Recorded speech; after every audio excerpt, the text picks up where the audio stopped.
Bom dia, irmãos. Atos, capítulo 10, verso 1 ao verso 15. Foi o texto que a gente leu no início da nossa escola dominical. Atos, capítulo 10, verso 1 ao verso 15. A gente já fez essa leitura. Vamos utilizar esse texto aqui para a gente fazer uma pequena introdução de o que nós vamos ver hoje na aula. O título que temos aí no capítulo 10 é o centurião Cornélio. Cornélio, ele era um oficial do exército de Roma. E Cornélio, pertencente ao exército romano, ele é convertido por Deus aqui e faz parte aqui agora do povo de Deus. Logo em seguida, na segunda parte aí do capítulo 10, tem como título Pedro que tem uma visão. E é aquele famoso texto que Pedro fala que não vai comer nada do que é imundo, nada do que está contaminado, por ele ser aquele judeu correto, fiel a Deus. Esses dois textos que nós lemos é uma ruptura de tudo aquilo que os judeus da época pregavam e defendiam. Primeiro que o judeu é um povo escolhido de Deus, e somente os judeus iriam para o céu, somente os judeus seriam salvos. E segundo, que os judeus, obedecendo às regras veterotestamentárias, eles agradavam a Deus, e por causa disso, eles também seriam salvos. Esse texto do capítulo 10, ele traz uma quebra e um renovo para a igreja de Cristo, que é tratada no livro de Atos. Os irmãos devem estar estranhando por que nós não estamos estudando João. Como a proposta aqui da congregação, a gente tem estudado todo domingo um livro da Bíblia. A gente começou lá em Gênesis, agora nós estamos no Novo Testamento. Semana passada o presbítero Quias tratou a respeito do Evangelho conforme Lucas.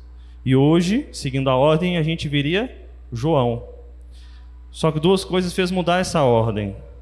Primeiro, por conta dos acontecimentos da igreja, né? O pastor Lucas que daria o estudo de hoje, e ele não pôde estar aqui presente. E segundo, porque veio bem a calhar dar Atos logo após Lucas, e a gente vai ver os porquês disso.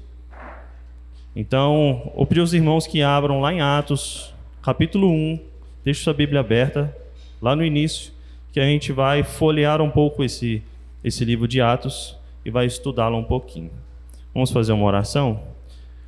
Deus, nesse momento, te pedimos que Teu Santo Espírito nos mova, ó Pai, nos preencha com as nossas limitações, supra, ó Pai, as nossas dificuldades, abra os nossos corações e mentes para entender aquilo que foi escrito, ó Pai, há muitos anos atrás e que permanece como verdade aqui hoje, porque provém do Senhor, é a palavra viva e eficaz, ó Deus, que muda e transforma, que vem de Ti. Pedimos que o Senhor nos dê entendimento e que essa palavra, ó Pai, possa fazer morada e transformação nos nossos corações. Que a gente saia daqui diferente da forma que entramos, mais cheios do Teu Santo Espírito, mais cheios do conhecimento de Ti, ó Deus. É o que te pedimos em nome de Jesus. Amém. Vamos lá.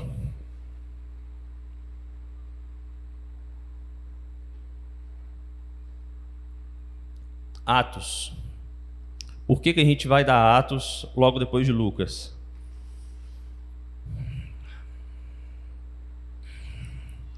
O livro de Atos, assim como o Evangelho de Lucas, ele trata a história dos primórdios da igreja, o início de formação da igreja. Os evangelhos focam mais na vida de Cristo, vida, morte, ressurreição, ascensão. E o livro de Atos, os evangelhos, cada um na sua visão, como nós já estudamos os sinóticos, e hoje a gente estudaria a parte do Evangelho de João, que tem uma tratativa diferente. O livro de Atos, ele não se concentra tanto na vida e na pessoa de Cristo em si, mas ele respira e exala Cristo do início ao fim, porque ele trata daquilo que os apóstolos e nós, como igreja, devemos fazer, agir e o que aconteceu nos primórdios da igreja em nome de Cristo. Então, o livro de Atos, ele constitui um segundo volume de uma obra. Obra de quem? Lucas.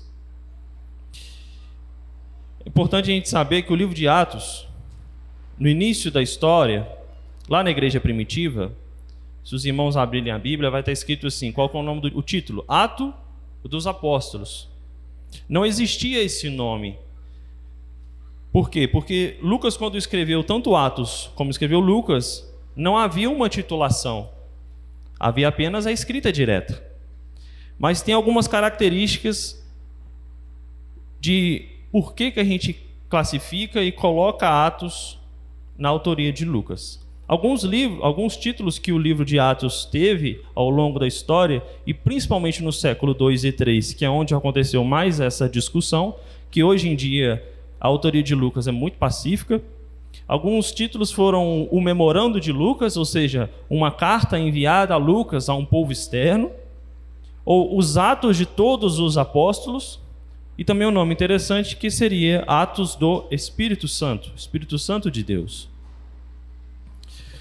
O que Lucas faz conosco, a gente, quando está lendo o livro de Atos? A gente senta, lê o livro de Atos do capítulo 1 até o final, a gente vai ver que Lucas, ele pega o leitor pela mão e conduz o leitor a uma viagem grande, uma viagem missionária.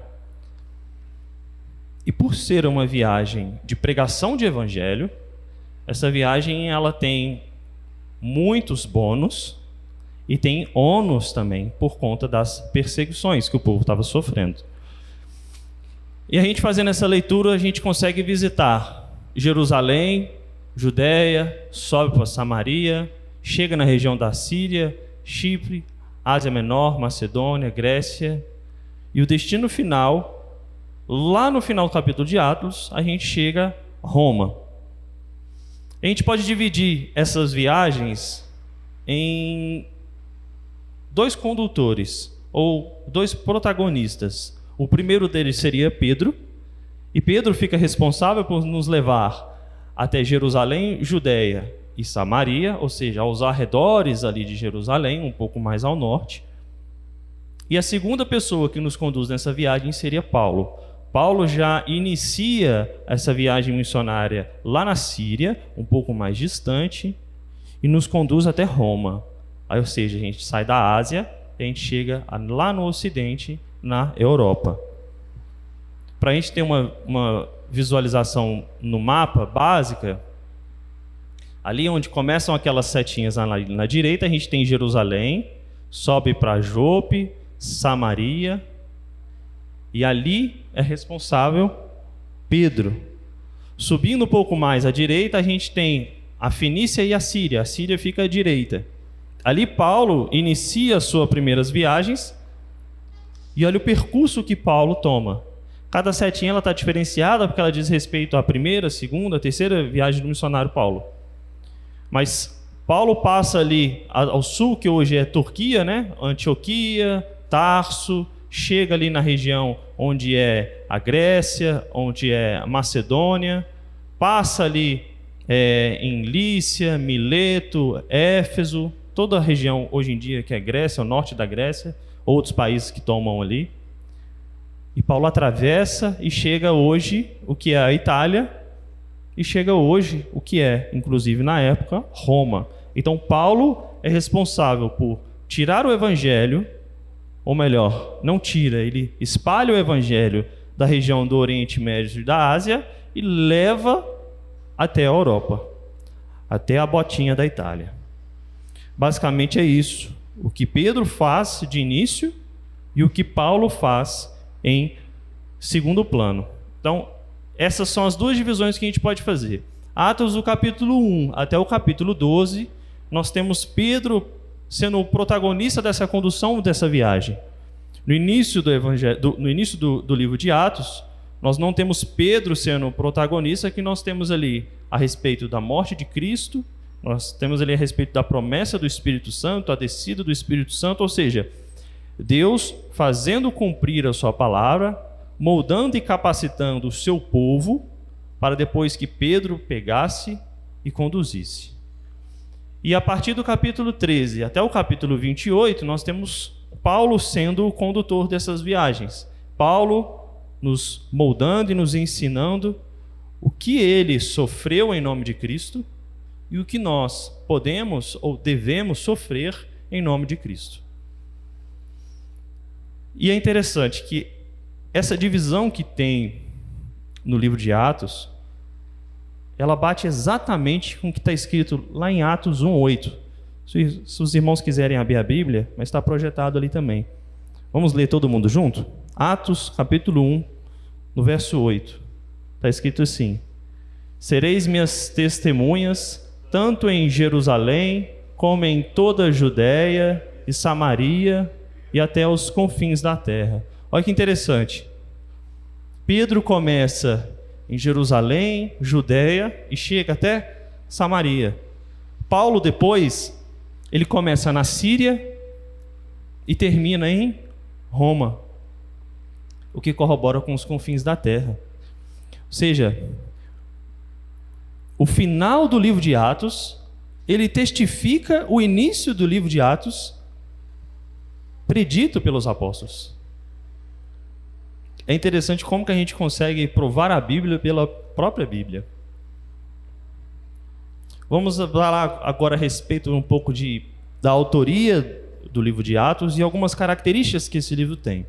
Vamos só recapitular que até semana passada, a respeito do Novo Testamento, nós estávamos tratando dos evangelhos sinóticos.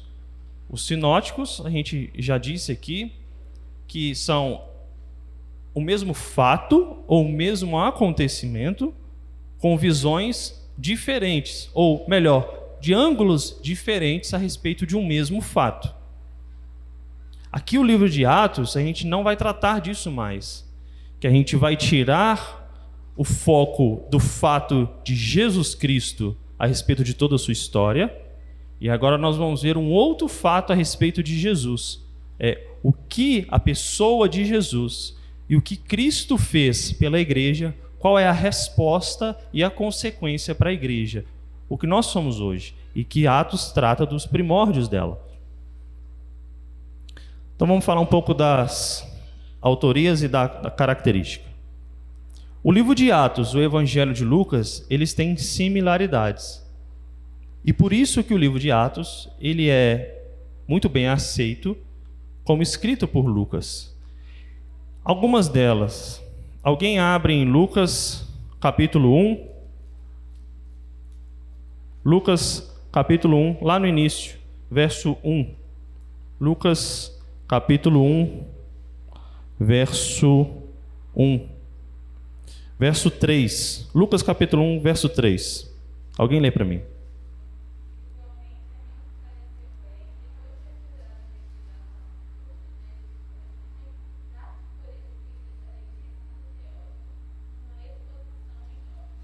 O que o Lucas está fazendo aqui? O prefácio, o sobrescrito, o início do Evangelho de Lucas, o Lucas tem um destinatário específico. Ele faz uma investigação de tudo o que aconteceu, ele coloca por escrito no papiro, em nome de quem? Teófilo. Atos 1, verso 1. Alguém lê para mim.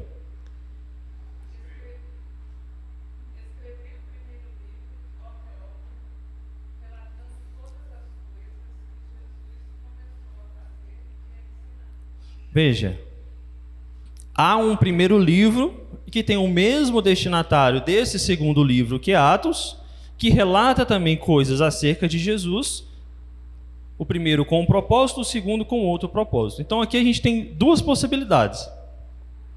Ou aceitamos que Lucas é o autor dos dois livros, que é o que a igreja acredita e defende e que não há controvérsia, pelo menos controvérsia significativa. Ou a gente tem uma segunda opção. A gente não aceita que o livro de Atos foi escrito por Lucas, mas também o Evangelho de Lucas não foi Lucas. Porque os dois livros foram escritos pela mesma pessoa e direcionados para o mesmo destinatário. E a gente pode levantar algumas hipóteses a respeito disso. O que os comentaristas e a história da igreja, alguns pontos levantados é: por que Lucas escreveria 2 volumes?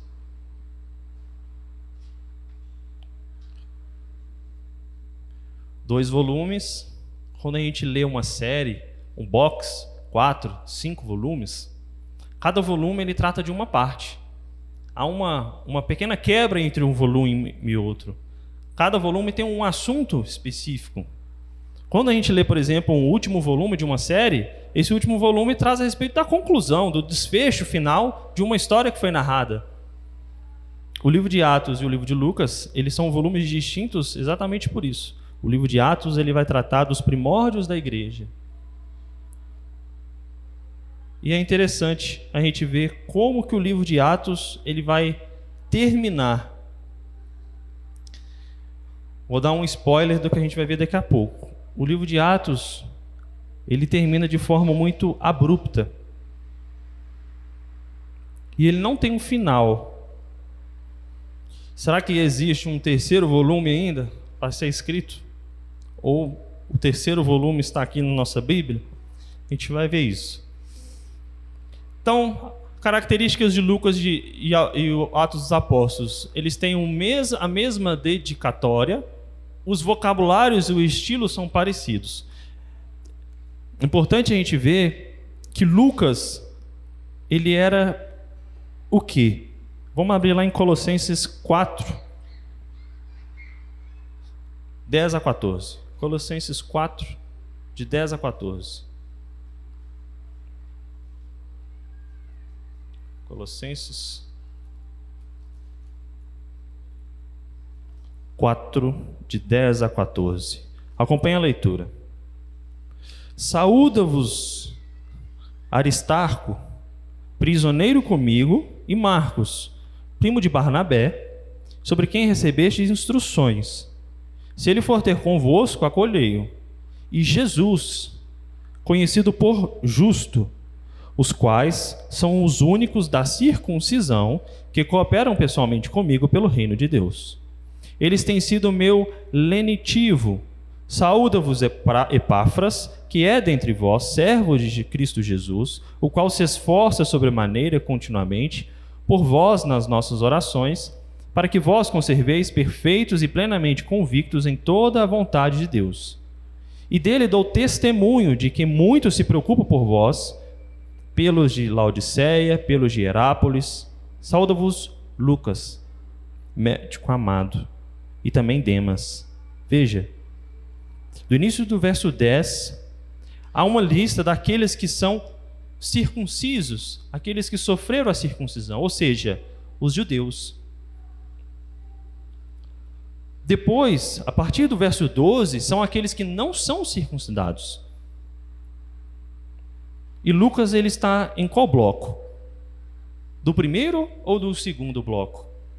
Do segundo bloco. Então Lucas, ele era um gentio, e Lucas, ele era o quê? Há uma profissão destacada aqui. Ele era médico amado.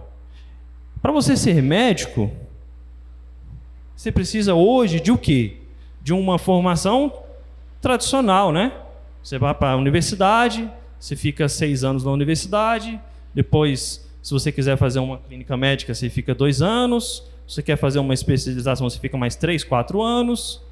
Essa é a formação que nós temos hoje, a tradicional. Mas Lucas também teve formação, porque nessa época também o médico estudava. Tanto que Lucas, no original, ele usava termos que hoje a gente pode trazer como termos científicos, termos técnicos. E essa é a característica da escrita de Lucas. O Lucas era uma pessoa estudada, que conhecia os termos médicos da época, e Lucas tinha um grego muito acurado. E esse vocabulário entre o Evangelho de Lucas e Atos dos Apóstolos traz mais confiança para dizermos que Lucas usou da mesma escrita, ou nós temos o autor que usa da mesma escrita, que é Lucas. O uso do pronome nós em grande parte do livro de Atos nos leva a crer que Lucas participou das viagens com Paulo muitas vezes. Quando uma história é narrada, é sempre colocado na terceira pessoa do plural e nunca é colocado de forma indireta, de que ele viajou ou foi-se, mas não, nós fomos, nós levamos, nós viajamos. Atos, que nós estamos vendo hoje, Lucas, que nós vemos na semana passada, e o escritor aos Hebreus, que nós vamos ver mais para frente, eles são, de todo o Novo Testamento, a redação grega mais culta da Bíblia. E isso nos dá ainda mais confiança para tratar de que Lucas é o autor do livro. E Lucas registra de forma acurada, precisa do que é o livro de Atos. O livro de Atos, são atitudes, são acontecimentos. Então o livro de Atos é um dos livros mais perigosos de ser escritos. Porque, veja bem, a gente está falando de cidades, a gente está falando de pessoas, a gente está falando de épocas. Se no início lá da igreja, lá no primeiro século, segundo século, terceiro século, a igreja pegasse o livro de Atos e confrontasse com a história em loco, seria fácil verificar se o livro realmente batia com aquilo que estava acontecendo, ou que aconteceu há poucos anos, ou não. É diferente da gente tratar de um livro poético, por exemplo, certo? Um livro poético que não traz muito sobre história, sobre pessoas, sobre fatos e acontecimentos. E é interessante que a acurácia de Lucas faz com que o livro de Atos seja um dos mais confiáveis. Não estou falando de palavra de Deus, que isso é muito pacífico para nós, mas de história sendo tratada. Muito de que foi escrito como história até secular, ela foi extraída até do livro de Atos, ou confrontada com o livro de Atos. Só para os irmãos verem a importância desse livro. Semelhanças entre os sermões, tanto de Pedro como de Paulo, que acontecem no livro de Atos e na primeira epístola de Pedro, e no livro de Atos e com as cartas feitas por Paulo. Vamos ver só alguns exemplos para a gente tentar comparar um pouco, para a gente ver como que foi essa pesquisa ou essa acurácia de Lucas. Alguém abre para mim 1 Pedro 1,17 e outra pessoa em Atos 10,34. 1 Pedro 1,17 e outro Atos 10,34.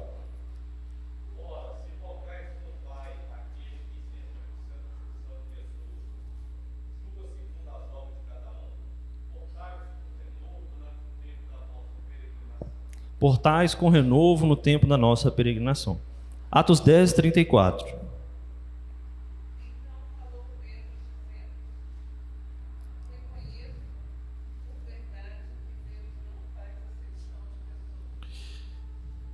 A não acepção de pessoas, ela é tratada da mesma forma, tanto em Atos como em Lucas. Outro exemplo, 1 Pedro 1, 22. 1 Pedro 1, 22 e Atos 15, 9. Quem achar pode ler. 1 Pedro 1, 22 e Atos, capítulo 15, verso 9.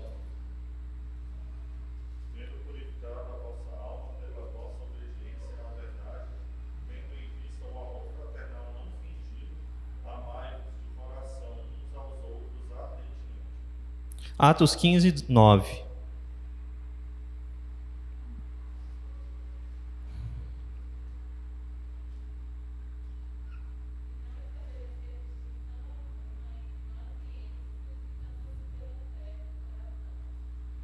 Veja, a não distinção e o amor ao próximo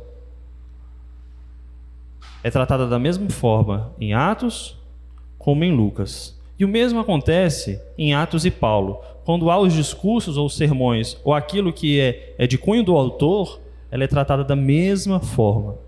Então, explicando, Lucas ele faz um sumário.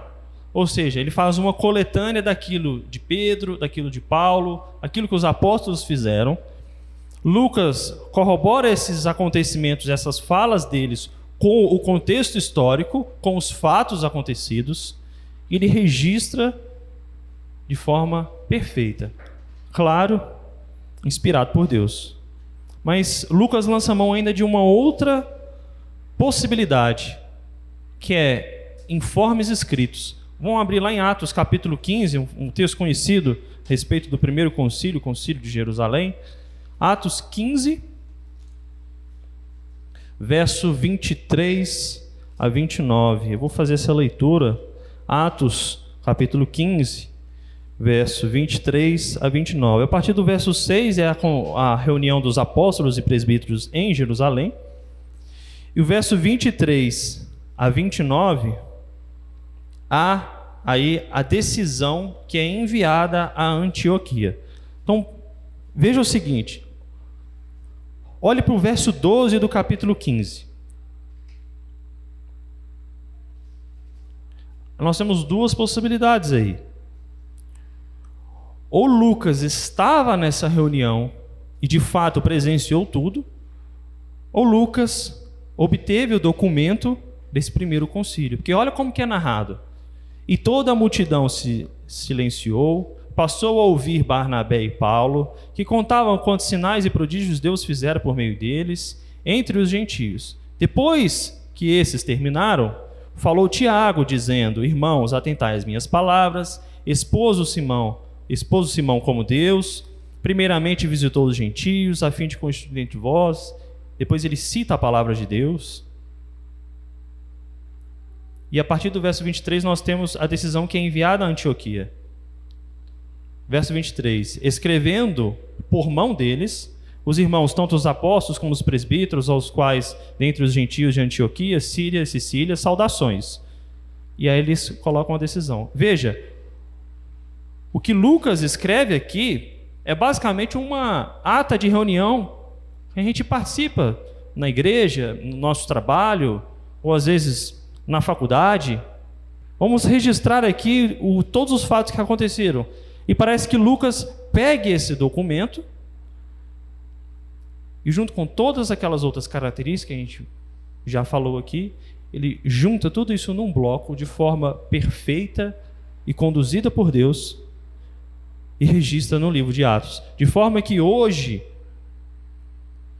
quando a gente lê o livro de Atos, a gente tem tudo o que a gente precisa, ou tudo o que Deus quis que a gente precisasse. Nós temos uma visão clara dos acontecimentos, dos primórdios da igreja, de autoria de Lucas. Outros historiadores falam que Lucas ainda utilizou outros documentos. Esse foi escrito no Concílio de Jerusalém, mas também outros, escritos em aramaico e hebraico, relatando os primeiros eventos, porque os eventos que Lucas descreve, ele descreve de maneira bem prolixa, algo detalhista. A exatidão histórica. A gente, para confrontar um livro, principalmente um livro que trata a respeito de fatos e acontecimentos, como por exemplo os livros históricos do Velho Testamento, o que a gente precisa fazer? Ou o que foi feito ao longo da história? Os historiadores, os arqueólogos vão no local, certo? Verificam se aquilo de fato tem uma base bíblica ou corrobora com a Bíblia. É claro que alguns com um cunho de perseguição contra a Igreja de Cristo e outros com um cunho de tentar desvendar ou trazer mais elucidações daquilo que a palavra de Deus nos traz. Às vezes com imagens, com terras, com construções. E é interessante que o livro de Atos, ele tem uma exatidão histórica. Todos os oficiais que são tratados nos livros de Atos, como procuradores, cônsules e etc., eles batem perfeitamente com a história de fato do que aconteceu. E é uma característica difícil de ser colocada aqui, porque foi uma época que, ao passo que uma pessoa era um cônsul, depois ele pegava um outro cargo, e 2 anos depois ele pegaria um outro cargo. Uma pessoa que não tinha cargo nenhum, passou 5, 6 anos, ele teve um outro cargo, depois ele teve um outro cargo, e isso poderia gerar até uma certa dificuldade. Mas quando Atos é comparado com aquilo que está na história, não existe controvérsia. O final e a data. Vamos lá no último capítulo de Atos? Vamos lá no final do livro, para a gente ver juntos.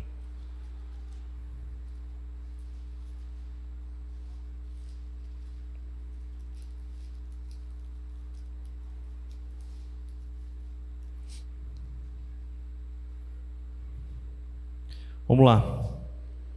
A partir do verso 16 do capítulo 28, tem como título que Paulo está em Roma.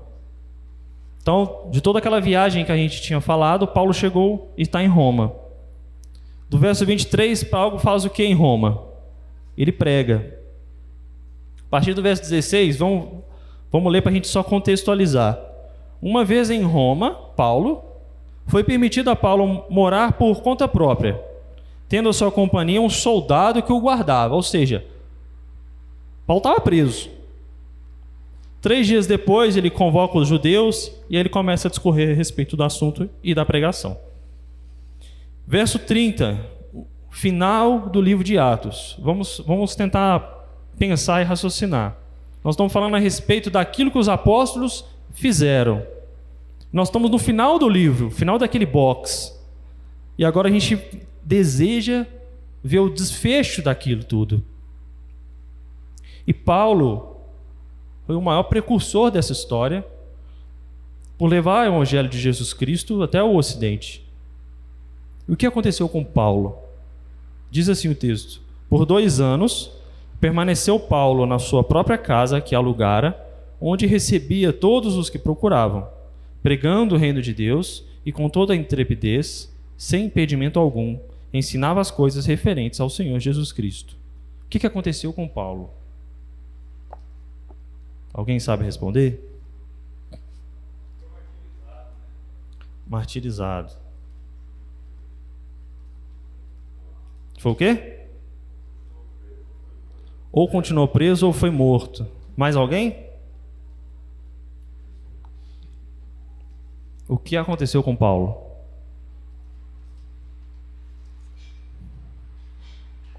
Se você está lendo um livro e esse livro tem um protagonista e o livro não conta a história final desse protagonista, o que está de errado nisso?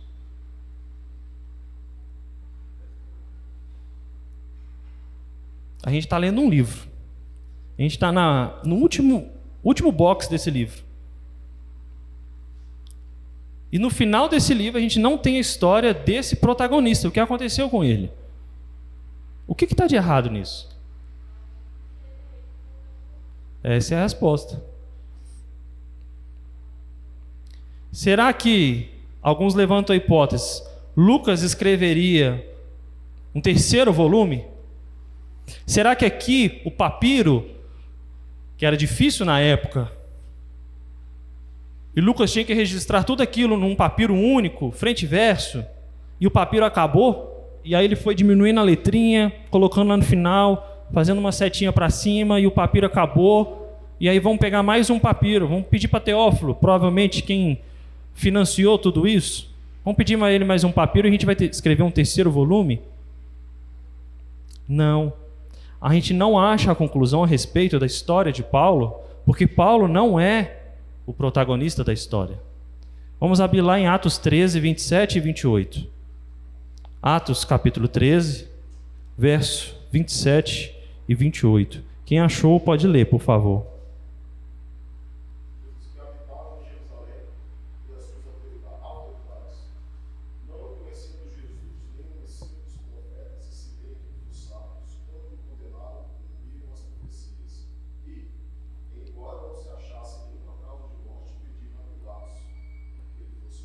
Esse aí é o protagonista da história de Atos.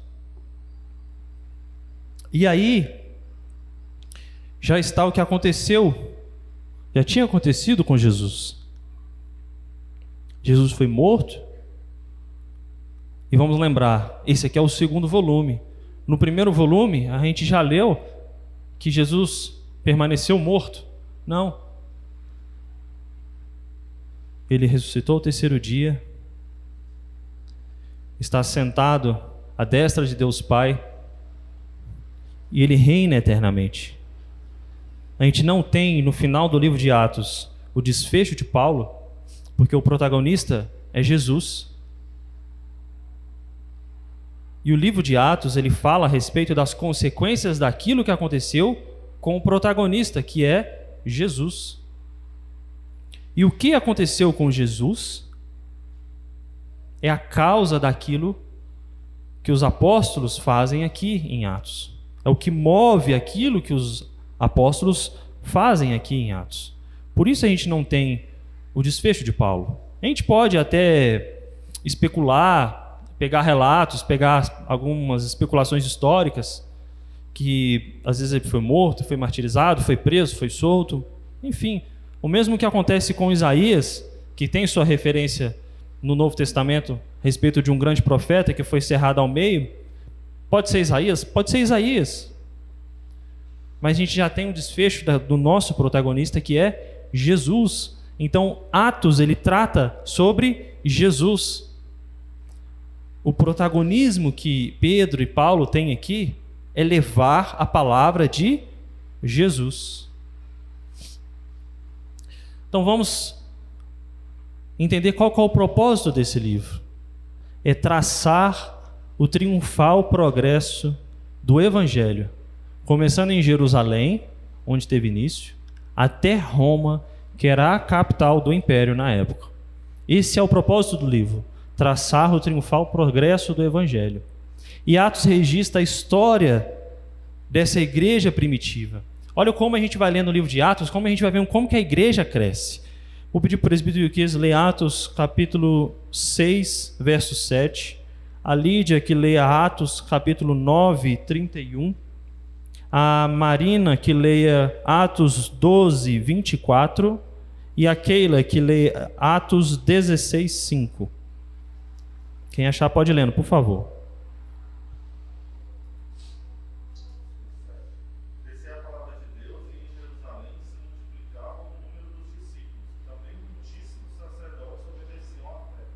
Os sacerdotes obedeciam à fé, crescia a palavra de Deus e o número dos discípulos. Atos 9, 31.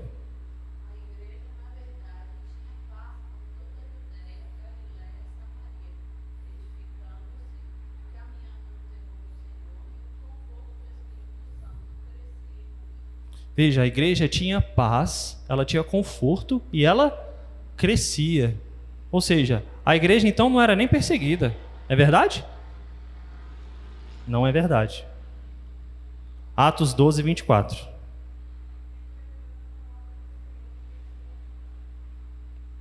Perfeito. Atos 16, 5.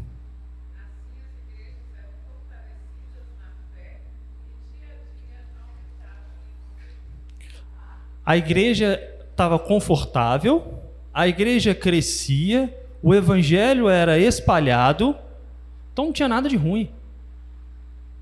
O ambiente era favorável e estava tudo dando certo. Certo? Não. Ou depende da ótica.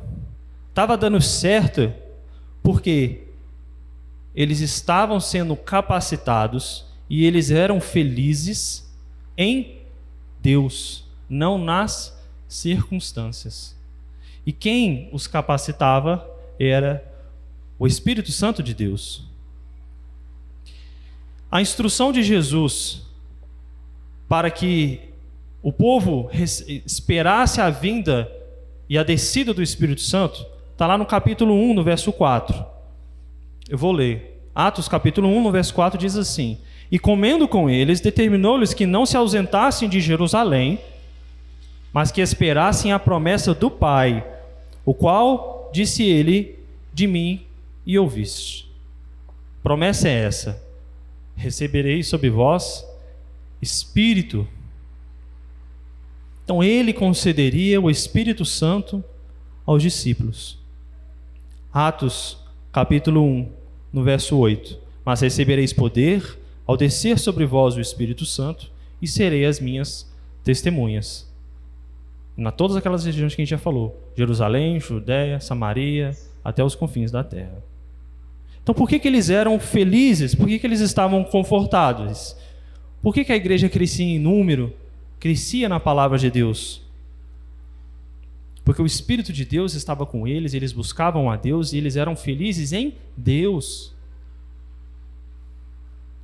Há um segundo acontecimento importante no livro aqui de Atos, que é a escolha de Matias. Jesus foi traído, cumprindo a palavra de Deus. Em Atos 1, verso 16, há a escolha desse apóstolo. Olha o que está escrito. Atos capítulo 1, verso 16. Irmãos, convinha que se cumprisse a Escritura, que o Espírito Santo proferiu anteriormente por boca de Davi a respeito de Judas, que foi o guia daqueles que prenderam Jesus, porque ele era contado entre nós e teve parte nesse ministério. E aí ele começa a falar. Só que há aqui uma condição, a partir do verso 21 e 22, de quem fosse escrito. Lembra que quando eles enviam o envio dos 70, provavelmente Matias estava dentro desse envio dos 70, porque olha a condição de escolha de um novo apóstolo. Verso 21. É necessário, pois, que dos homens que nos acompanharam todo o tempo que o Senhor Jesus andou entre nós, começando no batismo de João, até o dia que dentre nós foi levado às alturas, um desses homens se torne testemunha conosco da sua ressurreição, ou seja um apóstolo. Então a escolha de novo apóstolo, que foi feita pelos apóstolos, ela tinha agora um condicionante. A pessoa tinha que ser um seguidor de Cristo, tinha que estar com Cristo todo o tempo. E aí no verso 26 está escrito: e os lançaram em sortes, vindo a sorte recair sobre Matias, sendo-lhe então votado lugar com os 11 apóstolos. Esse lançaram sortes, a gente lembra do quê? Lá no Velho Testamento. Urim e Tumim, né? Eles lançavam sortes e aquela face que caía tinha certeza que era a face escolhida de Deus. Mas aqui nós estamos no Novo Testamento. O que muitos dizem que se lançaram sortes, óbvio que não foi Urim e Tumim, mas que foi Deus movendo aqueles homens que já eram líderes para que Matias fosse escolhido. Trazendo isso para o dia de hoje, é o que acontece, por exemplo, numa reunião de uma igreja. Nós queremos que nós oramos, nós tememos a Deus, e todas as atitudes que a liderança da igreja toma é para o bem da igreja, é para o crescimento do evangelho e para a glória do nome do Senhor Jesus Cristo. Então nós cremos que Deus move e usa a liderança da igreja para tomar determinadas atitudes, mesmo pessoas pecadoras. E é isso que o lançaram sortes tem esse cunho aqui no livro de Atos. É mais no sentido de que foi delegado aos apóstolos a escolha desse novo apóstolo e que o Urim e Tumim não faz sentido mais. Uma outra característica que acontece aí, logo no capítulo 2, que é o dia do Pentecoste, que é a descida, de fato, do Espírito Santo. O dia do Pentecostes, ele assinala a data do nascimento da igreja. Existia igreja antes? Existia. Mas aqui é uma nova forma de igreja, uma nova característica de igreja. O ruído de vento, veja o que está escrito no verso 2 do capítulo 2. De repente veio do céu um som, como de um vento impetuoso. Encheu toda a casa onde estavam assentados. Lembra quando eles estavam lá no tabernáculo? Quando a nuvem, o pilar de fogo, que representava a Shekinah, a glória de Deus. Aqui esse vento impetuoso é exatamente isso.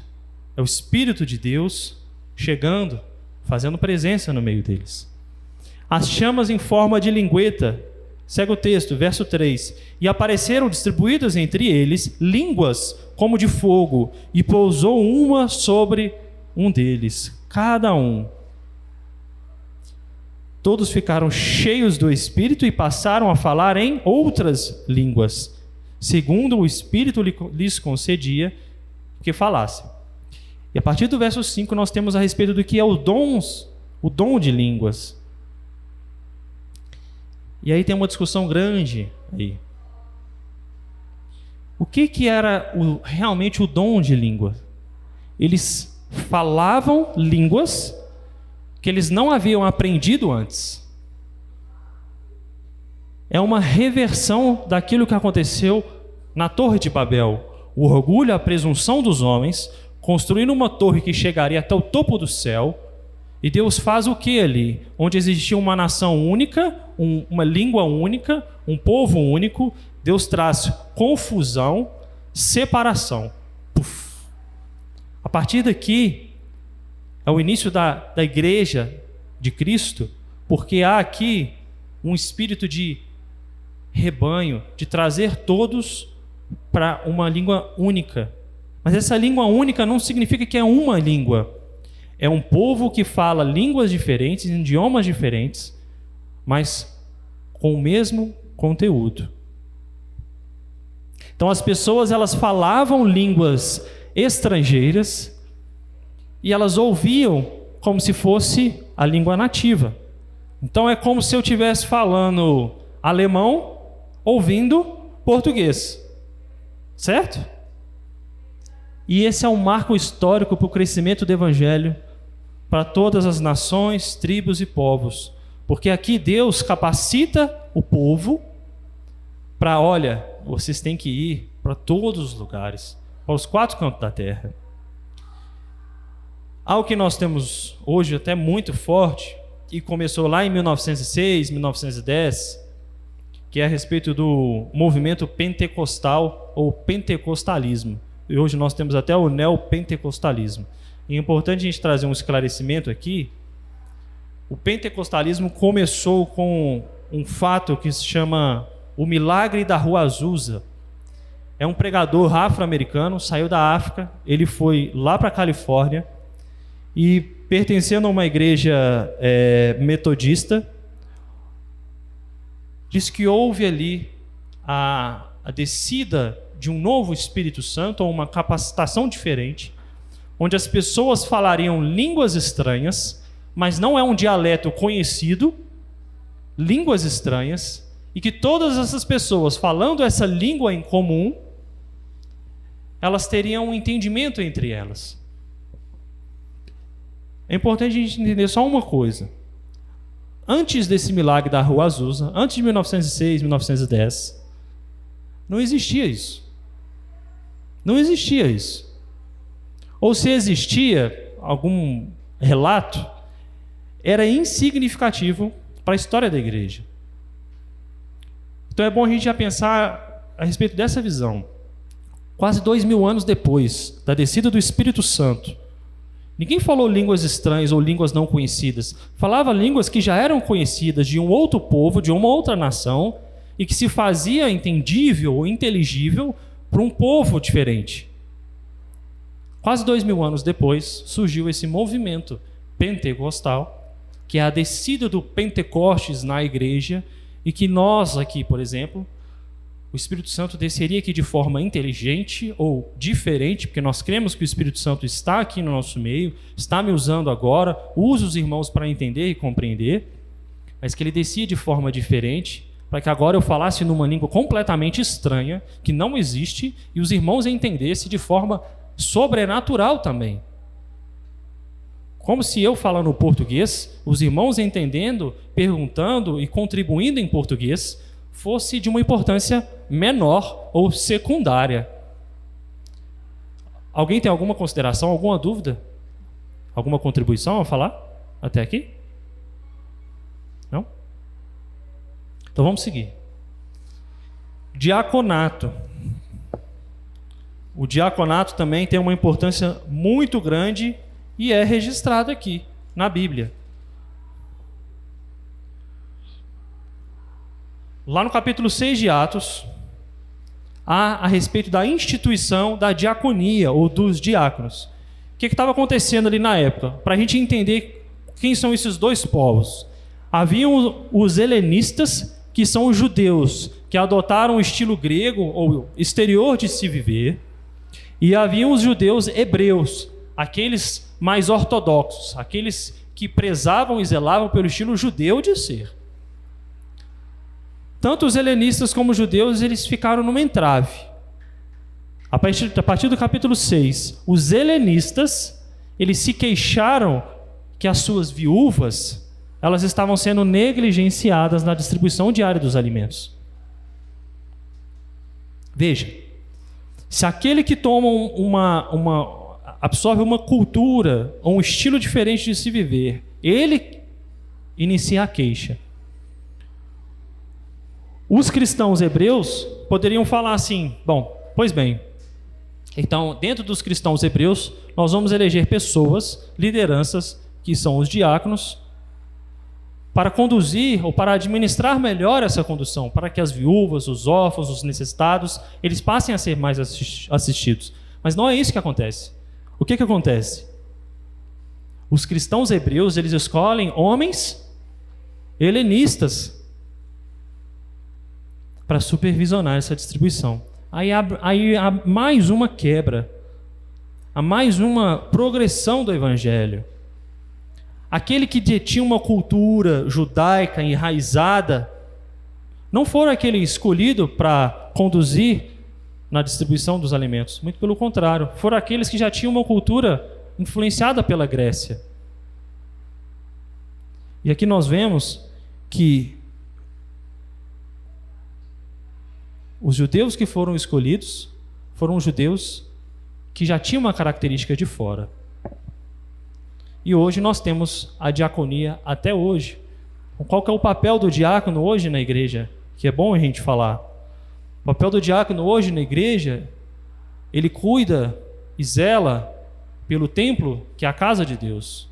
Se eu estou bebendo uma água, se a igreja está bem organizada, se a igreja está segura, se as crianças não estão saindo para a rua, se não tem nenhum assaltante querendo alguma coisa aqui dentro, se a iluminação, o projetor, tudo isso, quando a gente chega aqui, tudo isso está pronto, isso é papel da diaconia, como primazia, né?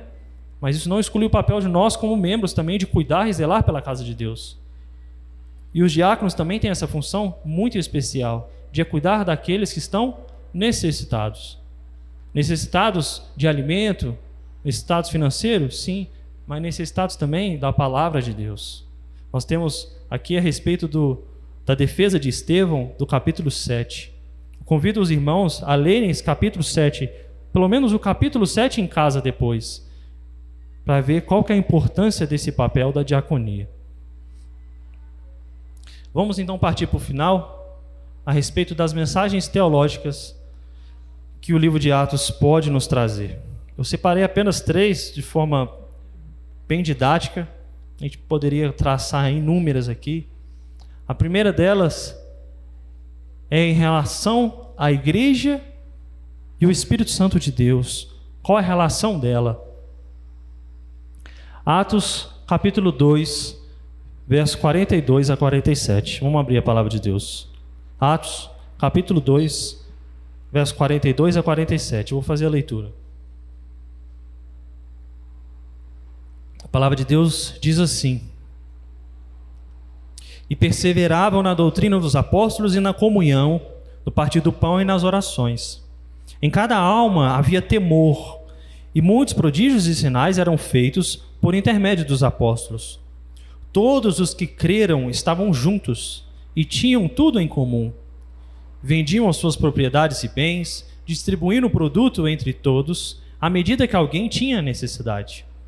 Diariamente perseveravam unânimes no templo, partiam pão de casa em casa e tomavam suas refeições com alegria e singeleza de coração, louvando a Deus e contando com simpatia de todo o povo. Enquanto isso, acrescentava-lhes o Senhor dia a dia os que iam sendo salvos. O Espírito Santo trouxe aqui ao povo de Deus perseverança. O Espírito Santo trouxe aqui ao povo de Deus o pão de cada dia e a boa distribuição dos alimentos e do sustento. O Espírito Santo trouxe ao povo de Deus temor, tremor, de saber quem é Deus e de saber quem somos nós. E o Espírito Santo fez e usou pessoas para promover sinais e prodígios para o crescimento da palavra de Deus e da glória de Cristo. Às vezes alguém lê esse texto e pode falar: vendiam suas propriedades e traziam tudo para a igreja à medida que alguém tinha necessidade. Veja, acompanhe o verso 45. Vamos olhar bem para o texto, bem para a palavra de Deus. Olha o que está escrito aí. Eles vendiam as suas propriedades e bens e distribuíam aquilo que eles vendiam, o produto, entre todos. Mas eles faziam isso com uma condição. Qual que era a condição? À medida que alguém tinha necessidade. Então eles não traziam tudo. Vou vender minha casa, vou vender meu carro, vou vender minha roupa, vou vender tudo que eu tenho e vou entregar tudo para a igreja. Vou colocar tudo dentro do gasofilaço. Que aí Deus vai me abençoar e vai me dar o dobro. Não. À medida que um irmão dentro da igreja, um irmão que a gente conhece, que a gente tem a notícia do fato de que ele estava passando necessidade, aqueles que tinham condições abriam mão de que eles tinham para ajudar ao próximo. Então não tem nenhum papel comunista nem socialista nessa visão do texto bíblico. É preciso a gente entender exatamente qual é a medida e qual é a condição que eles administravam bem os bens. A segunda questão é o que nós, cristãos, sofremos e sofreremos perseguições. Nós lemos alguns textos a respeito do crescimento da igreja. Agora vamos ler outros textos. Alguém lê para mim em Atos 4, de 1 a 4. Atos 4, de 1 a 4.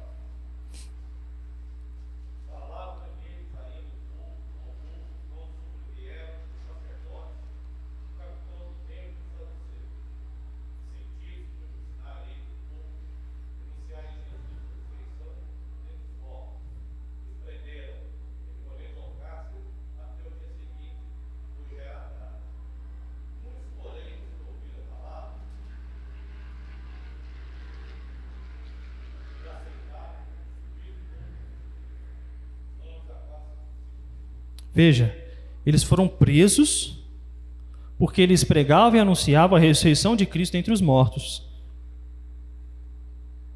Eles eram perseguidos. Mas o que acontecia no final? A igreja crescia, o número de homens, que era a representação da família, crescia, o evangelho crescia, eles eram perseguidos, a igreja era prensada, e à medida que a igreja era prensada e perseguida, a igreja crescia. Atos 5, 17 e 18. Alguém lê, por favor. Atos 5, 17 e 18.